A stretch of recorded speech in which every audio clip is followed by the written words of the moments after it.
Tuwing umaga, sa pagmulat niya ng kanyang mga mata, hindi niya alam kung kaninong mukha ang makikita niya sa salamin.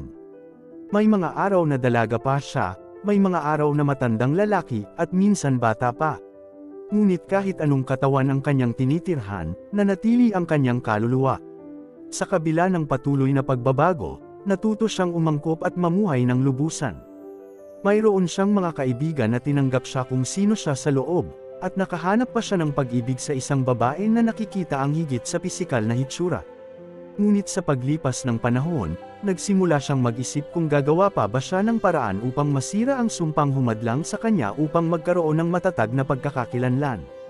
Naghanap siya ng mataas at mababa para sa mga sagot, ngunit tila walang solusyon na nakikita. Isang araw, nagising siya sa katawan ng isang gwapong binata at nagpas siyang makipagsapalaran.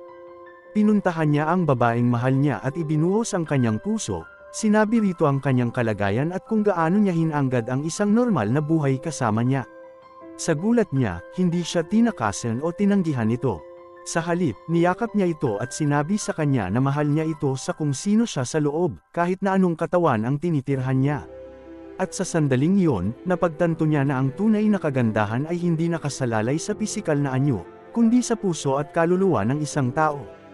At sa pagsasakatuparan na iyon, nakatagpo siya ng kapayapaan at kaligayahan sa kanyang natatanging pag-iral, alam na siya ay minamahal para sa kung sino talaga siya.